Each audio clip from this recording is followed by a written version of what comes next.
புதுசா கல்யாணம் ஆன 2 பேரோட முதலிரவு அன்னைக்கு புருஷன்காரன் மனைவி கிட்ட 2 பெட்டியை காட்டுகிறான். உடனே மனைவி இது என்னங்க 2 பெட்டி அப்படின்னு கேக்குறா.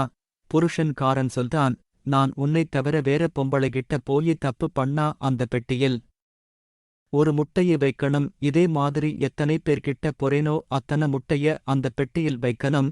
அதேபோல நீ என்னை தவிர வேறு எந்த ஆண்கிட்ட போனாலும் ஒவ்வொரு தடவை போகும்போது ஒரு முட்டையை இந்த பெட்டிக்குள்ள வைக்கணும் அப்படின்னு சொல்தான். மனைவியும் சரி என்கிறாள்.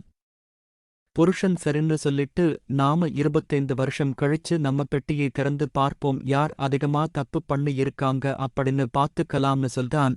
சரி என மனைவியும் சொல்லிட்டா. அவங்களோட வாழ்க்கை ஓடுது. குழந்தை குட்டி எல்லாம் பிறந்தது. 25 வருஷம் கழிச்சு புருஷன் மனைவி கிட்ட, சரி நாம 2 பேரும் பெட்டியை திறந்து பார்க்கலாம், முதலில் என்னோட பெட்டியை பார்ப்போம் என்று அவனோட பெட்டியை திறந்து பார்த்தால் உள்ளே 3 முட்டை இருக்கு. உடனே மனைவி சரி நீங்க 3 பேத்துக்கு கூடதான் தப்பு பண்ணி இருக்கீங்க, பரவால்ல அப்படின்னு மனைவி சொல்லுகிறாள்.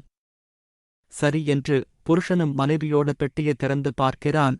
ஒரே ஒரு முட்டை தான் இருக்கு. உடனே மனைவி கிட்ட, நீ ஒரே ஒரு தப்புதான் பண்ணி இருக்கே, பிரச்சனை இல்ல அப்படின்னு சொல்றான். சொல்லிட்டு மீண்டும் பெட்டிய பாக்குறான். பக்கத்துல ஒரு கட்டு பணம் இருக்கு. உடனே மனைவி கிட்ட, அது என்ன பணக்கட்டு, எவ்வளவு பணம் அப்படின்னு கேட்கிறான். உடனே மனைவி அதுல 1,00,000 ரூபாய் இருக்குங்க, இதெல்லாம் ஒரு முட்டை 1 ரூபாய் என வித்த காசுன்னு சொல்றா.